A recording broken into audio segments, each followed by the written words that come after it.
అన్ని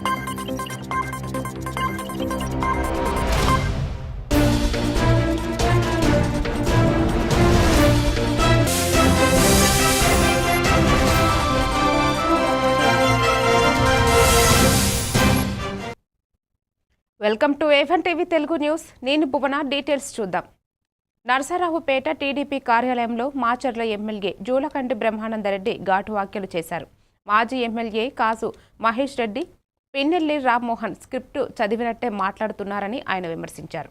మాచర్ల చరిత్ర తెలియకుండా ఆరోపణలు చేయడం రాజకీయ అపరిజ్ఞానమని జూలకంటి మండిపడ్డారు. నాపై చేసిన ఆరోపణలు నిరూపిస్తే రాజకీయంగా తప్పుకుంటాను అని స్పష్టంగా సవాల్ విసిరారు. జిల్లా అధ్యక్షుడిపై కూడా జూలకంటి తీవ్రమైన ఆరోపణలు చేశారు.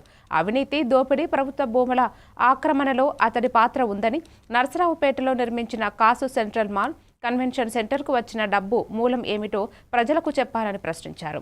గురజాలలో జరిగిన అక్రమాలతో వచ్చిన డబ్బులతో ఈ నిర్మాణాలు జరుగుతున్నాయనే ఆరోపణలను కూడా జూలకంటి ముందుకు తెచ్చారు.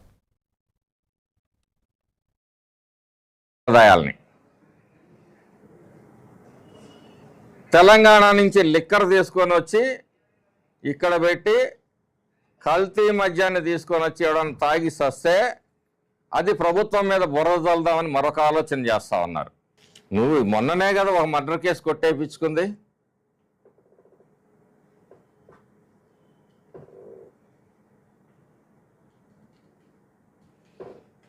కాసు మహేష్ రెడ్డి, నీకు స్పష్టంగా చెప్తున్నా, నీ కాడ నిజాయితీ, ధైర్యం, మగతనం ఉంటే నీ కన్వెన్షన్ మీద విజిలెన్స్ ఎంక్వైరీ చేపిద్దాం. నువ్వు సిద్ధమా? నువ్వు నిజాయితీ పడు కదా, నువ్వు పత్తిత్తువు కదా. నీ కన్వెన్షన్లో ఏం గోల్మాళ్ళు జరిగినాయి, ఏం అవినీతి జరిగింది, ఎవరి సొమ్ము దోచుకున్నావు, ప్రభుత్వ సొమ్ముని ఏ విధంగా దోచుకున్నావు? మరి నువ్వు సిబిఐ ఎంక్వైరీ అడుగుతావా, విజిలెన్స్ ఎంక్వైరీ అడుగుతారా? కృష్ణా జిల్లా కంకిపాడు సర్కిల్ పరిధిలో కరెంటు స్తంభాలపై ఉన్న అల్యూమినియం వైర్లు దొంగలిస్తున్న ముఠాను పోలీసులు అదుపులోకి తీసుకున్నారు. ఖాళీ వెంచర్లు, జనసంచారం తక్కువగా ఉన్న ప్రాంతాలను లక్ష్యంగా చేసుకుని రాత్రి వేళల్లో వైర్లను కత్తరిస్తున్నారనే సమాచారం రావడంతో సర్కిల్ ఇన్స్పెక్టర్ జె మురళీకృష్ణ ప్రత్యేక బృందాలను ఏర్పాటు చేశారు. సందేహాస్పదంగా తిరుగుతున్న వ్యక్తులను చెక్ చేయగా వారి వద్ద కత్తెరలు, కోత పరికరాలు మరియు ఇప్పటికే కత్తిరించిన వైర్లు లభించాయని ఇన్స్పెక్టర్ తెలిపారు.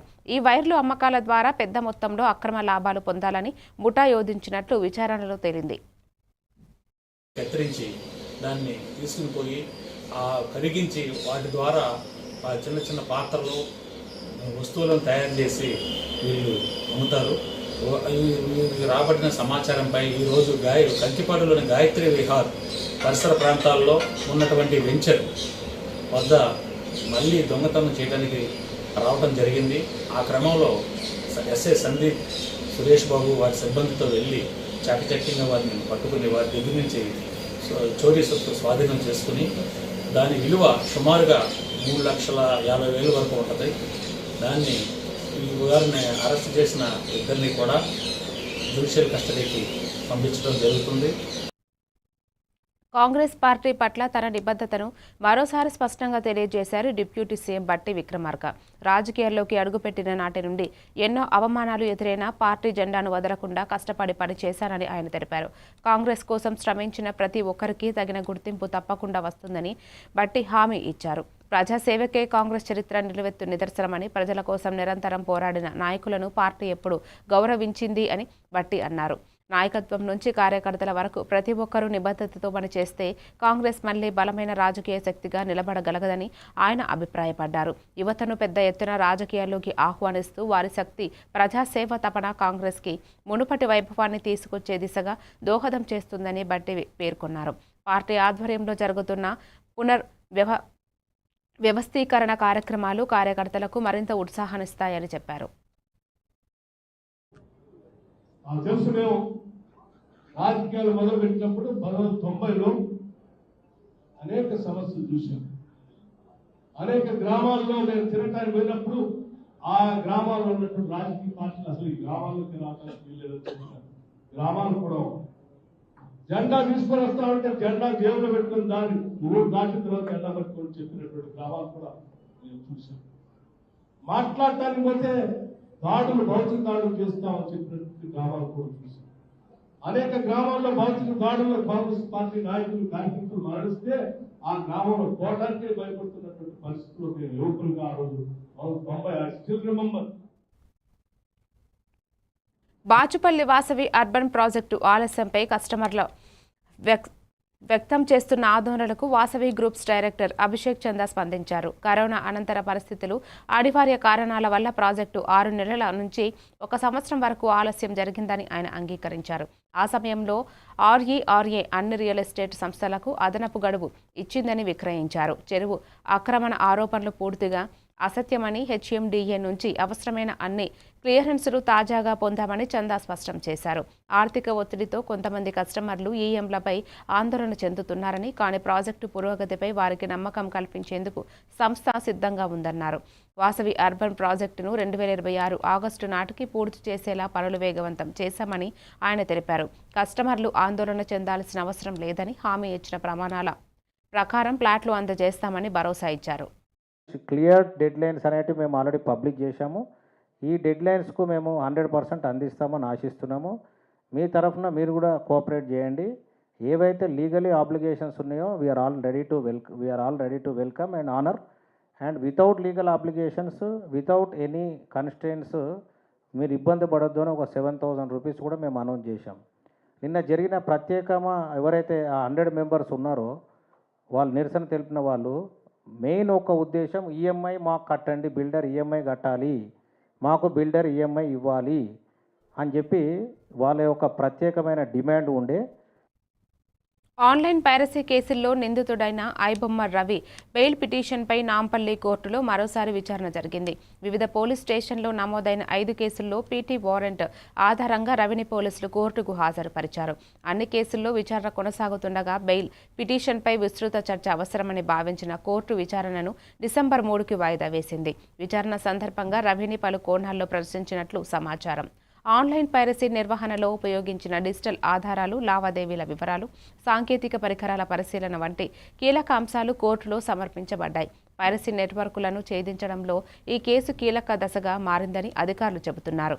వచ్చే విచారణలో రవికి బెయిల్ మంజూరు అవుతుందా లేదా, మరింత విచారణ అవసరమా అనే అంశంపై కోర్టు నిర్ణయం వెలువడే అవకాశం ఉంది. పైరసీ నియంత్రణ చర్యలపై దేశవ్యాప్తంగా దృష్టి సారించిన నేపథ్యంలో ఈ కేసు ప్రాధాన్యం మరింత పెరిగింది. కేసెస్లో పీటీ రెగ్యులరైజ్ చేయడం జరిగింది. 1042, 347 అండ్ ఇంకొక క్రైమ్లో 3 కేసెస్లో తనని పీటీ రెగ్యులరైజ్ చేసి జడ్జి గారి ముందర ప్రొడ్యూస్ చేయడం జరిగింది.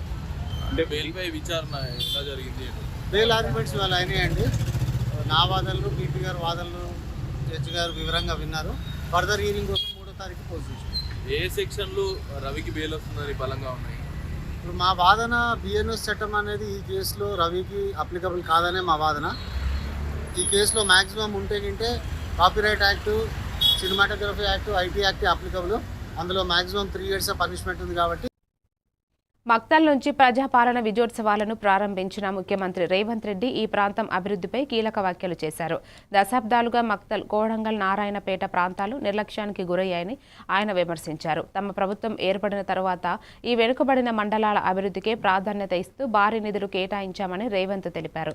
తగిన నీటి సదుపాయాలు, మౌలిక సదుపాయాలకు గత ప్రభుత్వాలు ఏమాత్రం శ్రద్ధ చూపలేదని పేర్కొంటూ ప్రజల ఆశలు నెరవేర్చడమే తమ ప్రభుత్వ లక్ష్యమని ఆయన స్పష్టం చేశారు. తనతో పాటు 12 మంది ఎమ్మెల్యేలను గెలిపించి కాంగ్రెస్ ప్రభుత్వాన్ని అధికారంలోకి తెచ్చిన ప్రజలకి రేవంత్ ధన్యవాదాలు తెలిపారు.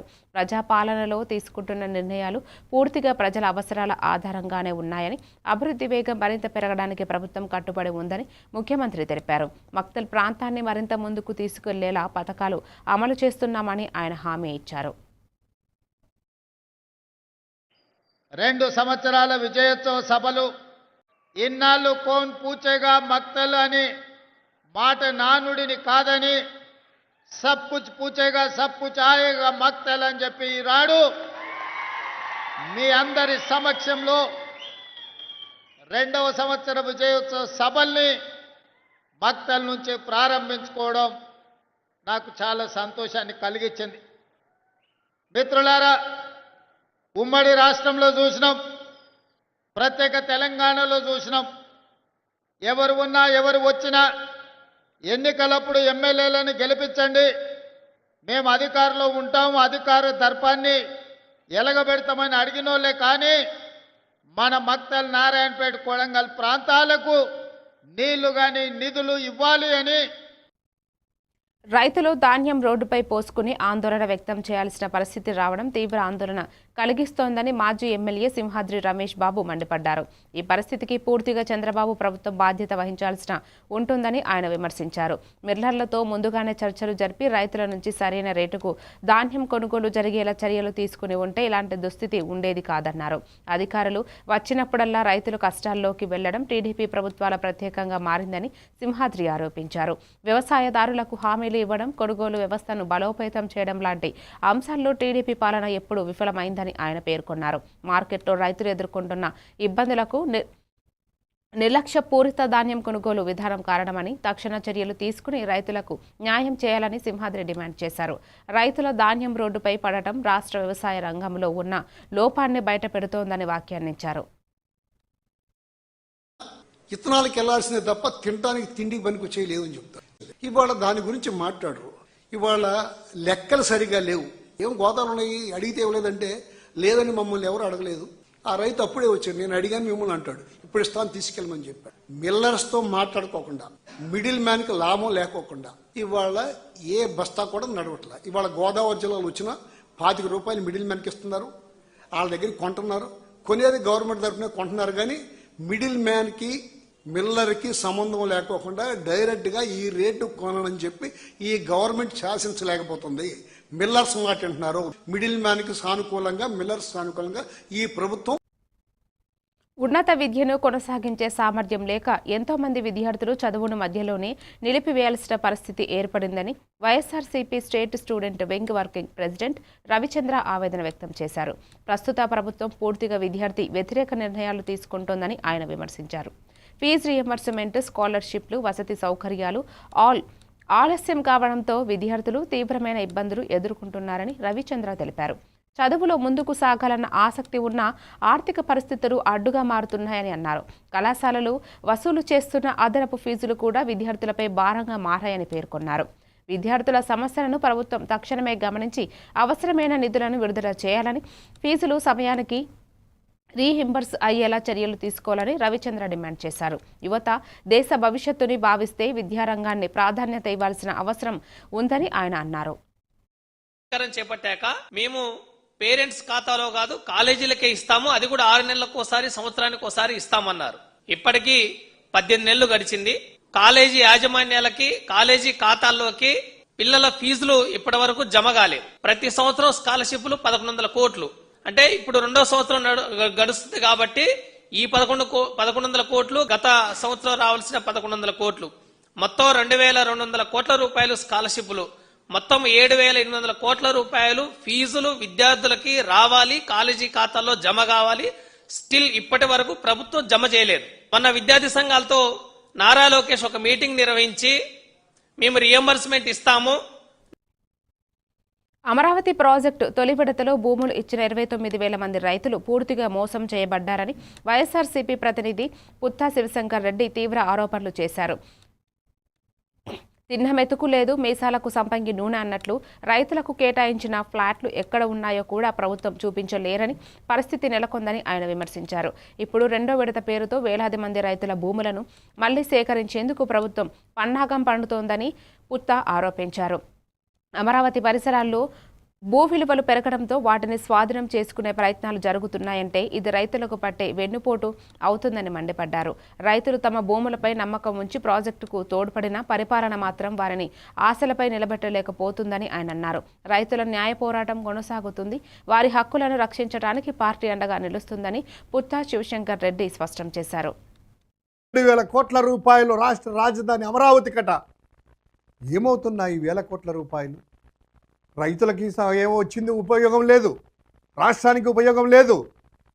ఎవరికి ఇదంతా కూడాను సంబంధించినటువంటి కాంట్రాక్టర్లకా లేదా నీకు సంబంధించినటువంటి వాళ్ళకా? ఈ భూములు ఏమయ్యాయి? ఒక్కసారి ఫలానా వాళ్ళకి ఇంత భూములు అని చెప్పండి, ఇండస్ట్రీ కూడా లేదే. రూపాయికి, అర్ధ రూపాయికి, 99 పైసలకి, ₹1,00,000కి మీరు ఇష్టం వచ్చినట్టు విశాఖపట్నంలో భూములు, రాష్ట్రంలో ఒక ఎకరం కూడా భూమి లేకుండా మొత్తం అంతా కూడా నీ అనుయాయులకి దారాదత్తం చేస్తున్నారు. ఇది అన్యాయం కాదా? ఖచ్చితంగా మొదటి విడత రాష్ట్రంలో రాబోయే సంవత్సరాల్లో దేశంలోనే అత్యుత్తమ రహదారులు నిర్మించబోతున్నట్టు రోడ్లు, భవనాలు మరియు సినిమాటోగ్రఫీ శాఖ మంత్రి కోమటిరెడ్డి వెంకటరెడ్డి ప్రకటించారు. ప్రజాప్రభుత్వంగా సీఎం రేవంత్ రెడ్డి తీసుకుంటున్న నిర్ణయాలు అభివృద్ధికి దారితీస్తున్నాయని ఆయన అన్నారు. రహదారి నెట్వర్క్ను విస్తరించేందుకు భారీ ప్రణాళికలు సిద్ధమవుతున్నాయని, గ్రామీణ రహదారుల నుంచి జాతీయ రహదారుల వరకు అన్ని విభాగాల్లో పనులను వేగవంతం చేయాలని విభాగాది అధికారులకు సూచించినట్టు వెల్లడించారు. మౌలిక వసతులు బలపడితే రాష్ట్ర ఆర్థిక వ్యవస్థ మరింత ముందుకు సాగుతుందని మంత్రి పేర్కొన్నారు. సమగ్ర అభివృద్ధి లక్ష్యంగా రేవంత్ ప్రభుత్వం ప్రవేశపెట్టిన కొత్త విధానాలు రహదారి రంగంలో కొత్త దిశానిర్దేశం చేస్తున్నాయన్నారు. రాబోయే కాలంలో తెలంగాణ రోడ్డు వ్యవస్థ దేశానికి ఆదర్శంగా నిలుస్తుందని కోమటిరెడ్డి నమ్మకంగా చెప్పారు. ప్రజల ప్రయాణ సౌకర్యం మెరుగుపడేలా పనులు నిరంతరం పర్యవేక్షిస్తున్నట్టు కూడా ఆయన తెలిపారు.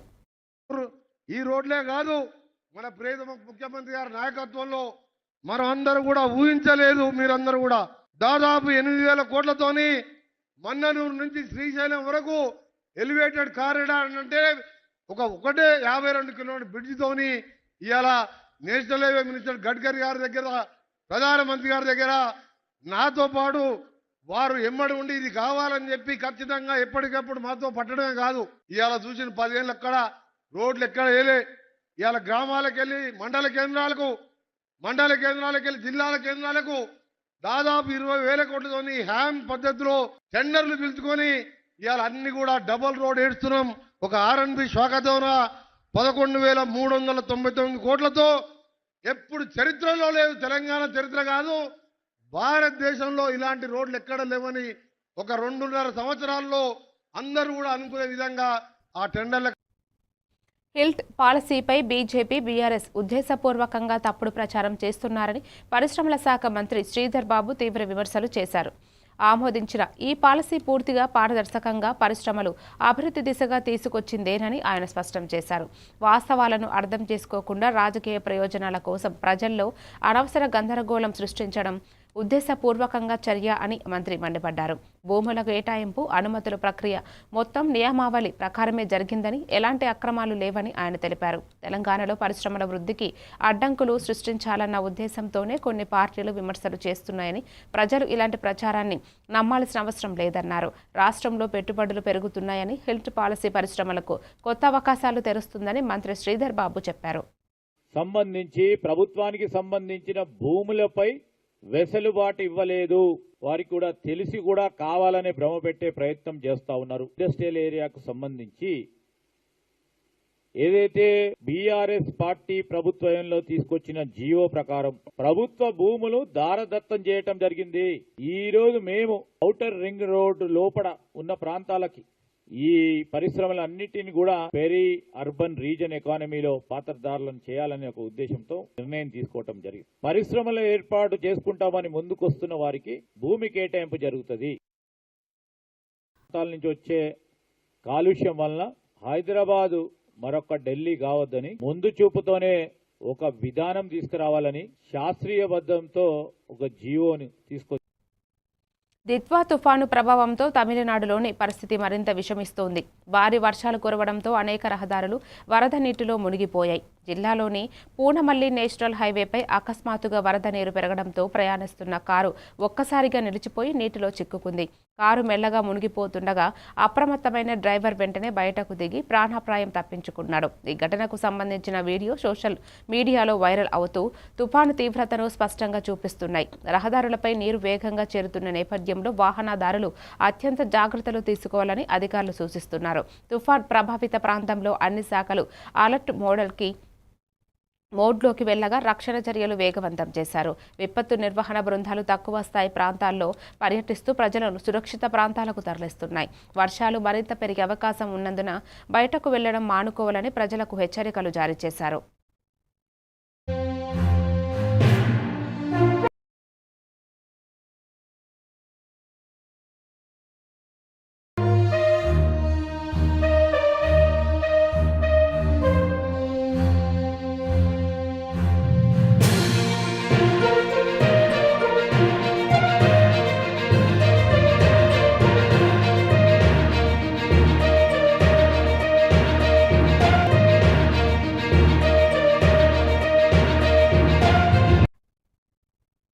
మరిన్ని డీటెయిల్స్తో మళ్ళీ కలుద్దాం. State unit A1 TV Telugu news.